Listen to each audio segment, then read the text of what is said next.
70 के दशक की मायानगरी मुंबई। बॉम्बे पुलिस के एक बेहद ईमानदार और उसूलों वाले हेड कांस्टेबल इब्राहिम कासकर का परिवार रहता था। इब्राहिम एक ऐसा शख्स था जिसने जिंदगी भर अपनी खाकी वर्दी पर रिश्वत का एक दाग नहीं लगने दिया। लेकिन नियति का खेल देखिए, उसी पुलिस वाले के घर में एक ऐसा नापाक मंसूबा आकार ले रहा था जो आने वाले दशकों तक भारत की छाती पर मूंग दलने वाला था। इब्राहिम का बेटा दाऊद इब्राहिम। दाऊद बचपन से ही अलग था। पढ़ाई लिखाई में उसका कोई मन नहीं लगता था। उसकी आंखें हमेशा अपने इलाके के उन भाई लोगों को घूरती थी जो महंगी घड़ियां पहनते थे, जिनके पास इंपोर्टेड गाड़ियां थीं और जिनके एक इशारे पर पूरा बाजार बंद हो जाता था। दाऊद की आंखों में मुंबई के अंडरवर्ल्ड का बेताज बादशाह बनने की भूख थी। शुरुआत हुई डोंगरी की सड़कों पर छोटी मोटी चोरियों, राहगीरों को लूटने और दुकानदारों से हफ्ता वसूली करने से। उस वक्त मुंबई पर राज था बड़े खिलाड़ियों का, हाजी मस्तान, यूसुफ पटेल और करीम लाला। स्मगलिंग की दुनिया पर करीम लाला का राज था। 20 साल के उस नौजवान दाऊद ने करीम लाला का गैंग ज्वाइन कर लिया। दाऊद का काम था स्मगल किए गए सोने, घड़ियों और हथियारों की कंसाइनमेंट को पुलिस की नजरों और बाकी दुश्मन गैंग से बचाकर सुरक्षित ठिकाने तक पहुंचाना। लेकिन दाऊद कोई आम गुर्गा नहीं था। वो सांप की तरह कुंडली मारकर बैठा था, बस सही वक्त का इंतजार कर रहा था। गैंग में करीम लाला के 2 सगे भांजे भी थे, आलमजेब और अमीरजादा। इन दोनों को दाऊद की बढ़ती हुई अहमियत और उसकी चालबाजी एक आंख नहीं भाती थी। एक रात एक कस्टम ऑफिसर ने करीम लाला के सोने की एक बहुत बड़ी कंसाइनमेंट पकड़ ली। आलमजेब का खून खौल उठा। उसने बिना वक्त गवाए उस कस्टम ऑफिसर को किडनैप कर लिया और मुंबई के एक सीक्रेट बेसमेंट में उस ऑफिसर को बांध कर रखा गया। आलमजेब ने ऑफिसर के माथे पर बंदूक रखते हुए कहा, तेरी हिम्मत कैसे हुई पठान का माल छूने की? जान प्यारी है तो 2 लाख रुपए का इंतजाम कर, वरना तेरे शरीर के इतने टुकड़े करूंगा कि तेरी बीवी पहचान नहीं पाएगी। उस दौर में 2 लाख रुपए एक बहुत बड़ी रकम हुआ करती थी। इस फिरौती की रकम को सुरक्षित लाने और मामले को रफा दफा करने की जिम्मेदारी दी गई दाऊद को। जब दाऊद के हाथों में वो 2 लाख रुपये की भारी गड्ढियां आईं, तो उसके अंदर का शैतान जाग उठा। दाऊद की नीयत पूरी तरह डोल गई। उसने एक बहुत बड़ा हिस्सा अपने पास छुपा लिया और एक छोटी सी रकम जाकर आलमजेब को दी। क्या है ये? बाकी का पैसा कहाँ है दाऊद? आलमजेब ने सवाल किया। दाऊद ने जवाब दिया, भाई वो लोग इससे ज्यादा का इंतजाम नहीं कर पाए। पुलिस और कस्टम का भी भारी लफड़ा हो सकता था, इसलिए जो मिला मैं ले आया। हालांकि जब पठान भाइयों ने अपने सीक्रेट सोर्सेज और खबरी नेटवर्क से पता किया तो उन्हें पता चला कि पैसा पूरा दिया गया था। दाऊद की इस गद्दारी ने करीम लाला के दरबार में भूचाल ला दिया। दाऊद को बीच महफिल में दर्जनों गैंगस्टर्स के सामने घसीट कर लाया गया। उसे पीटा गया। लातों, घूसों और डंडों से उसकी ऐसी हालत कर दी गई कि वो अपने पैरों पर खड़ा नहीं हो पा रहा था। उसे गैंग से धक्के मारकर बाहर निकाल फेंका गया। दाऊद ने उसी रात तय कर लिया था कि वो अब किसी के लिए काम नहीं करेगा। वो खुद अपनी गैंग बनाएगा। उसने अपनी खुद की सिंडिकेट डी कंपनी की नींव रखी। उसने अपने भाइयों साबिर, इकबाल, अनीस और नूरा को अपने साथ मिलाया। अब वो सिर्फ स्मगलिंग नहीं कर रहा था, वो एक पूरी की पूरी पेशेवर फौज तैयार कर रहा था। दाऊद खुद एक एक लड़के को चुनता था। बॉम्बे की सड़कों पर अब रोज खून बहने लगा था। दाऊद गैंग और पठान गैंग के बीच की दुश्मनी अब नासूर बन चुकी थी। अंडरवर्ल्ड के पुराने डॉन जैसे हाजी मस्तान और यूसुफ पटेल समझ चुके थे कि अब हवा का रुख बदल रहा है। ये नई पीढ़ी खून बहाने से गुरेज नहीं करती। उन्होंने स्मगलिंग छोड़कर रियल एस्टेट और राजनीति का सफेद दामन थाम लिया था। साल 1981 दादर के एक पेट्रोल पंप पर जब रात के सन्नाटे में दाऊद का बड़ा भाई साबिर इब्राहिम अपनी फीट कार में बैठा था, तभी पठान गैंग की गाड़ियां वहां आ रुकी। उन गाड़ियों से हथियारों से लैस शूटर निकले, जिनमें मुंबई का सबसे खूंखार और पढ़ा लिखा गैंगस्टर मान्या सुर्वे भी शामिल था। गोलियों की बौछार से साबिर का सीना छलनी हो गया। कार के शीशे चकनाचूर हो गए और साबिर की लाश खून के तालाब में डूब गई। उसी रात दाऊद पर भी उसके घर के पास एक जानलेवा हमला हुआ, लेकिन किस्मत ने उसे बाल बाल बचा लिया। जब दाऊद अस्पताल पहुंचा और उसने अपने बड़े भाई साबिर की खून से लथपथ ठंडी लाश देखी, तो उसके अंदर का बचा खुचा इंसान हमेशा के लिए मर गया। आज के बाद मुंबई की सड़कों पर पठान गैंग का एक भी आदमी जिंदा सांस नहीं लेगा। उन्हें उनके घरों में घुसकर मारूंगा, ये मेरा वादा है साबिर भाई। दाऊद ने कसम खाई। आलमजेब समझ गया था कि दाऊद अब एक पागल हाथी की तरह हो चुका है, जिसे रोकना नामुमकिन है। अपनी जान बचाने के लिए आलमजेब ने रातों रात मुंबई छोड़ दी और गुजरात को अपना नया बेस बना लिया। गुजरात में पठान गैंग के पुराने और मजबूत कांटेक्ट थे। वहाँ के भ्रष्ट पुलिस वालों और लोकल गुंडों से उनके गहरे रिश्ते थे। लेकिन दाऊद कहाँ रुकने वाला था। उसने अपने ऑपरेशंस का दायरा बढ़ाते हुए गुजरात में भी अपने पैर पसारने शुरू कर दिए। उसने गुजरात के मशहूर स्मगलर लल्लू जोगी से हाथ मिलाया। उसका सिर्फ एक मकसद था, आलमजेब को उसके ही गढ़ में घुसकर कुत्तों की मौत मारना। दाऊद ने अपनी कुटिल चालाकी से आलमजेब पर गुजरात पुलिस में एक झूठा केस दर्ज करवा दिया, ताकि पुलिस उसे पकड़े और दाऊद अपने आदमियों के जरिए उसे जेल के अंदर ही खत्म कर दे। लेकिन यहाँ दाऊद का पासा उसी पर उल्टा पड़ गया।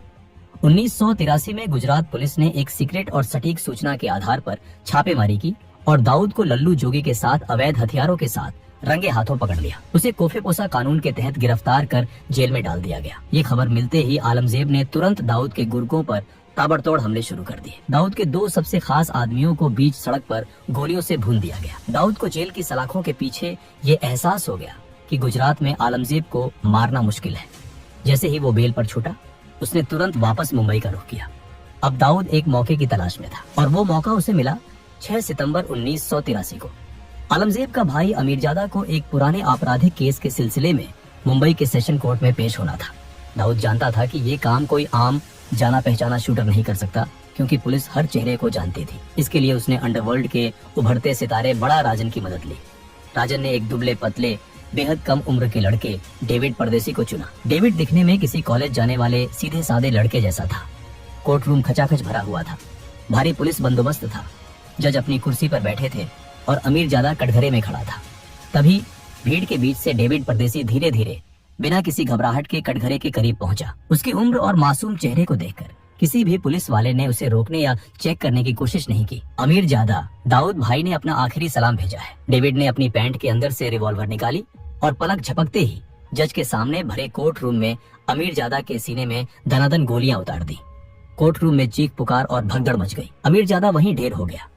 पुलिस ने तुरंत झपटकर डेविड को पकड़ लिया, लेकिन दाऊद जो संदेश देना चाहता था वो पूरे भारत के अंडरवर्ल्ड और पुलिस महकमे तक पहुंच चुका था। दाऊद के ऊपर उस वक्त कई गंभीर आपराधिक मामले चल रहे थे। 1970 के एक रॉबरी केस में उसे 4 साल की जेल की सजा भी सुनाई जा चुकी थी, लेकिन वो बेखौफ बाहर घूम रहा था। 1984 में जब दाऊद के महंगे वकीलों ने एक नए केस में उसकी एंटीसिपेटरी बेल की अर्जी सेशन कोर्ट में लगाई, तो सरकारी वकील ने कोर्ट रूम में चीखते हुए कहा था, माय लॉर्ड, ये आदमी कोई आम मुजरिम नहीं है, ये एक खूंखार क्रिमिनल है। ये बेल पर बाहर है और बेल पर रहते हुए इसने खुलेआम 5 नए संगीन जुर्म किए हैं। इसकी जगह सिर्फ और सिर्फ कालकुटरी है। इसे किसी भी कीमत पर जमानत नहीं मिलनी चाहिए। लेकिन हमारे सिस्टम की दीमक इस कदर फैल चुकी थी और उस दौर में जेल नहीं बेल की नीति का ऐसा दुरुपयोग हो रहा था कि दाऊद को फिर से जमानत मिल गई। दाऊद अब पूरी तरह समझ चुका था कि इस सिस्टम को, इसके पुलिस वालों को और इसके वकीलों को कैसे खरीदा जा सकता है। उसने बड़े बिल्डरों, बिजनेसमैन और फिल्म प्रोड्यूसर्स को किडनैप कर भारी मात्रा में एक्सटॉर्शन शुरू कर दी। उसने ये सारा काला धन रियल एस्टेट और बॉलीवुड में लगाना शुरू किया। लेकिन वो ये भी जानता था कि मुंबई पुलिस के कुछ जाबाज अफसर अब उसके खून के प्यासे हो चुके हैं और सुप्रीम कोर्ट का फंदा कभी भी उसके गले में कस सकता है। 1985 के अंत तक जब आखिरकार सुप्रीम कोर्ट से दाऊद के खिलाफ अरेस्ट वारंट जारी हुआ, तब तक बहुत देर हो चुकी थी। दाऊद इब्राहिम हमेशा के लिए भारत से फरार होकर दुबई पहुंच चुका था। लोगों को लगा कि अब डी कंपनी का पतन हो जाएगा, लेकिन दाऊद ने दुबई में बैठकर अपने सिंडिकेट को एक मल्टीनेशनल कॉरपोरेशन की तरह चलाना शुरू कर दिया। बड़े बड़े पॉलिटिशियन, बिजनेसमैन और बॉलीवुड के नामी सितारे जब भी दुबई जाते तो दाऊद के दरबार में हाजिरी लगाना नहीं भूलते थे। उसी दौरान फिल्म मैगजीन्स में ये अफवाहें भी उड़ने लगी कि दाऊद का बॉलीवुड की एक बहुत मशहूर और खूबसूरत एक्ट्रेस के साथ अफेयर है और उनकी एक बेटी भी है। दुबई में बैठकर भी मुंबई पर दाऊद की पकड़ जरा भी ढीली नहीं हुई थी। उसने भारत के हर बड़े स्टेट में अपने एजेंट्स, हिटमैन और शार्प शूटरों का एक बड़ा नेटवर्क खड़ा कर लिया था। रमेश शर्मा जैसे पॉलिटिशियन से लेकर अहमदाबाद के खूंखार गैंगस्टर अब्दुल लतीफ और यूपी के किडनैपिंग किंग बबलू श्रीवास्तव जैसे लोग अब दाऊद के इशारों पर नाचते थे। मुंबई में दाऊद का सारा काम उसका एक बेहद खतरनाक गुर्गा रमा नायक संभाल रहा था। रमा नायक ने दाऊद के इशारे पर कई लोगों को मौत के घाट उतारा और धीरे धीरे वो खुद को मुंबई का असली बॉस समझने लगा। वही दाऊद ने भांप लिया कि रमा नायक की बढ़ती ताकत भविष्य में उसके लिए एक बहुत बड़ा खतरा बन सकती है। दाऊद ने रमा को खत्म करने के लिए एक बेहद शातिर चाल चली।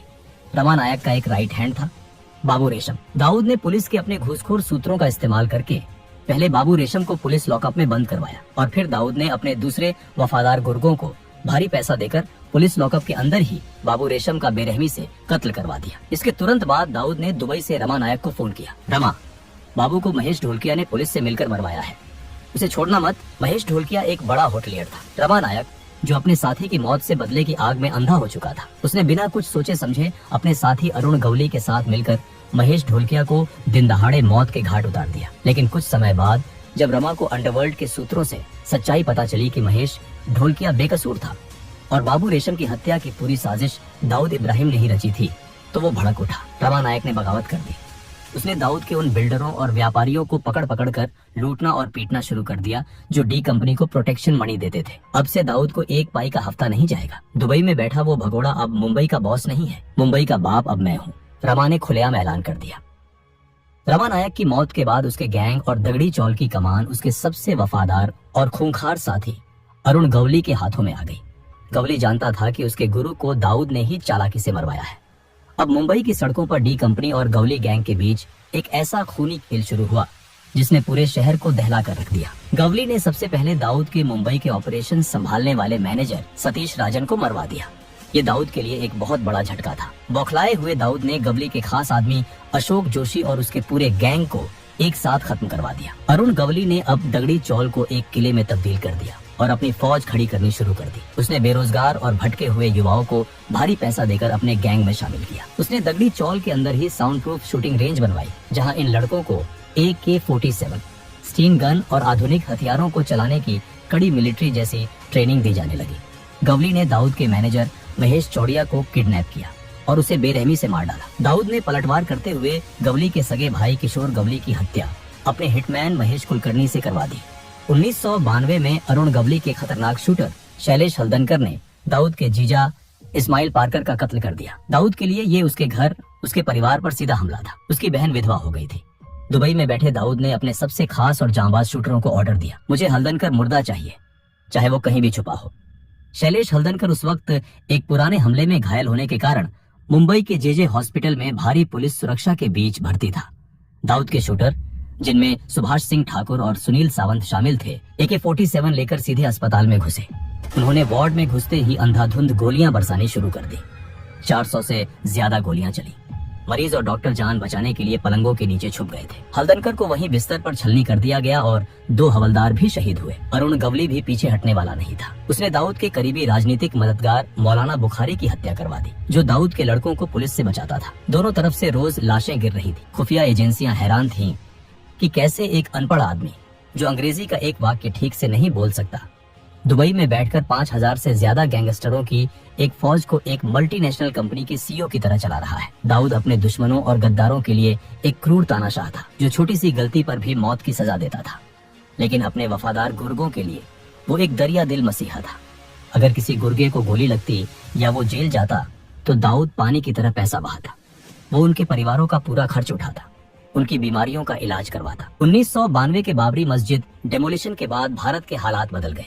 पूरे देश में दंगे भड़क उठे और यहीं पर एंट्री हुई पाकिस्तान की खुफिया एजेंसी ISI की। ISI ने दाऊद इब्राहिम में एक अचूक हथियार देखा। ISI के टॉप कमांडरों ने दुबई में दाऊद से कांटेक्ट किया। उन्होंने दाऊद को उसकी सुरक्षा, उसके काले व्यापार को पूरी दुनिया में बेरोक टोक चलाने और उसे हमेशा के लिए महफूज रखने का लालच दिया। इसके बदले में उन्हें सिर्फ एक चीज चाहिए थी, दाऊद का विशाल तस्करी नेटवर्क, जिसका इस्तेमाल करके वो भारत में मौत का सामान भेज सके। दाऊद, जिसके अंदर का मुसलमान बाबरी मस्जिद की घटना से भड़का हुआ था और जिसके अंदर का व्यापारी नया मुनाफा देख रहा था, उसने अपनी देश का सौदा कर लिया। दाऊद ने गुजरात और महाराष्ट्र के समुद्री तटों के जरिए हथियारों और RDX की भारी कंसाइनमेंट भारत में उतारनी शुरू की। उसने अपने सबसे खूंखार और भरोसेमंद गुर्गे टाइगर मेमन को इस नापाक काम की जिम्मेदारी सौंपी। 12 मार्च 1993 मुंबई, वो काला दिन जब एक के बाद एक 12 सिलसिलेवार बम धमाकों ने पूरे शहर को खंडहर और श्मशान में तब्दील कर दिया। बॉम्बे स्टॉक एक्सचेंज की गगनचुंबी इमारत से लेकर एयर इंडिया बिल्डिंग, सेंचुरी बाजार और जावेरी बाजार तक हर जगह सिर्फ खून, चीखें, कटे हुए अंग और काला धुआं था। 250 से ज्यादा बेगुनाह लोग मारे गए और हजारों जिंदगी भर के लिए अपाहिज हो गए। वो दाऊद इब्राहिम, जो कल तक सिर्फ एक स्मगलर था, अब भारत का सबसे बड़ा और सबसे वांटेड आतंकवादी बन चुका था। इन धमाकों के बाद डी कंपनी के अंदर भी दरार आ गई। छोटा राजन जैसे हिंदू गैंगस्टरों ने दाऊद का साथ छोड़ दिया और खुद को देशभक्त डॉन घोषित करते हुए दाऊद के खिलाफ जंग छेड़ दी। डी कंपनी अब पूरी तरह से एक आतंकी सिंडिकेट बन चुका था। 1995 तक आते आते दाऊद का सालाना टर्नओवर 2000 करोड़ रुपए का आंका गया था, जो आज के समय के हिसाब से 6000 करोड़ से भी कहीं ज्यादा है। Shipping, food processing, garment export, Bollywood financing, real estate से लेकर ड्रग्स और हथियारों की ग्लोबल तस्करी तक दाऊद का ये खूनी साम्राज्य लंदन, स्विट्जरलैंड, दुबई, लागोस और कराची तक फैल चुका है। आज दाऊद इब्राहिम पाकिस्तान की सेना और ISI की कड़ी सुरक्षा में कराची के पॉश क्लिफ्टन इलाके में एक कायर की तरह छिपा बैठा है। उसे पाकिस्तानी मिलिट्री की बैकिंग हासिल है और वो बदले में उनकी डर्टी ऑपरेशंस की फंडिंग करता है। दोस्तों, ये थी दाऊद इब्राहिम की कहानी। अगर आपको ये वीडियो पसंद आई हो तो इस वीडियो को लाइक जरूर करें और ऐसे ही वीडियोस के लिए चैनल को सब्सक्राइब करना ना भूलें। मिलते हैं अगले वीडियो में, तब तक के लिए जय हिंद, जय भारत।